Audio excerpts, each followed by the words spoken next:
धरती पर पटक दिया, तलवार खींच लिया। देवकी का वध करने के लिए तलवार ऊपर उठाने लगा, अट्टहास करने लगा। कंस बड़ा पापी था, उसकी दुष्टता की सीमा नहीं थी। आज कंस तो भोज वंश का कलंक है। आज देवकी को मारने के लिए तलवार उठा लिया तो वासुदेव जी प्रार्थना करने लगे, हे महाराज आप इसे न मारिए, ये आपकी बहन है। फिर महाराज विवाह का शुभ अवसर भी तो है, स्त्री का वध करना आपको शोभा नहीं देता। वासुदेव कहने लगे। अब इस प्रकार कंस कहने लगा कि वासुदेव आकाशवाणी की बातों को क्या तुमने नहीं सुना? इसका 8वां संतान मेरा काल होगा।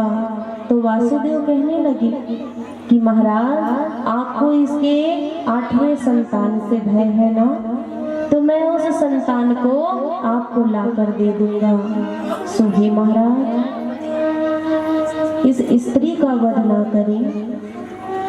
आज वासुदेव निवेदन करने लगे।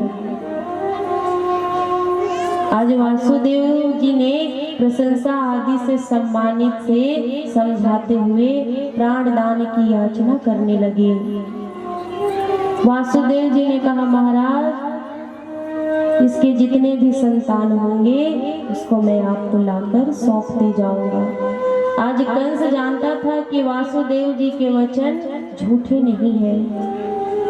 आज देवकी को नहीं मारा पर यह शर्त रख लिया कि एक एक बच्चे जन्म लेंगे उसे मेरे पास लाते जाना। अब कालांतर में देवकी के गर्भ से प्रथम पुत्र कीर्तिमान का जन्म हुआ। वासुदेव जी उसे लेकर कंस के पास गए, अपना दिया हुआ वचन निभाए हैं। सुखदेव जी महाराज कहने लगे राजन सत्य धर्म पालन करने वाले बड़े से बड़ा कष्ट भी दूर हो जाता है।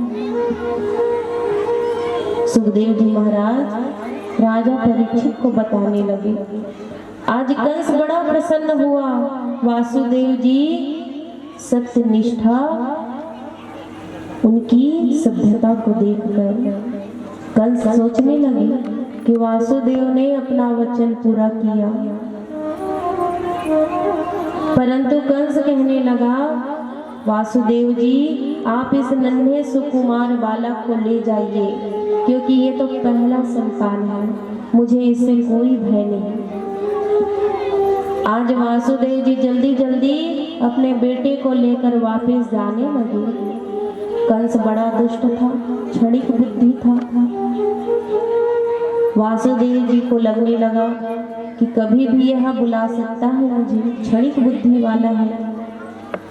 तभी उसी समय देव योग यश देवर्षि नारद जी का आगमन हुआ। आज नारद जी ने तो कंस की बुद्धि को फेर दी। नारद जी कहने लगे महाराज कंस धोखे में ना रहना, कोई भी पंखुड़ी पहली और 8वीं हो सकती है। आज नारद जी ने कहा मति फेर दी कंस की कि कोई भी पहली और कोई भी 8वीं हो सकती है। अब कंस यह जान गया कि यदुवंशी देवता है और देवकी के गर्भ से विष्णु ही मुझे मारने वाला है और अवतार लेगा। इसलिए वासुदेव को वापस बुलवाकर प्रथम पुत्र कीर्तिमान को लेकर उसका वध कर दिया। आज अबोध शिशु की हत्या कर दी। वासुदेव देवकी दोनों को हथकड़ी बेड़ियां लगवा दिए। सुखदेव जी महाराज कहने लगे कि हे राजा परीक्षित, संसार में जो अपने ही प्राणियों की अपने ही प्राण की रक्षा करने में लगे हैं, ऐसे स्वार्थी अभिमानी घातकी और लोभी राजा या व्यक्ति ही, इन सबको प्रभु धिक्कार देते हैं जो स्वयं की रक्षा में लगे रहे। सुखदेव जी महाराज राजा परीक्षित को ऐसा बताने लगे। आज कंस ने यदुवंश से बैर कर लिया, सभी यदुवंशी भोजवंशी राजाओं और अपने पिता उग्रसेन को भी कारागार में बंद करवा दिया। अब कंस यह भी जानता था कि पूर्व जन्म में मैं कालनेमी नाम का राक्षस था और विष्णु ने ही मेरा वध किया था। आज कंस सूरसेन देश का राज्य भी छीन लिया।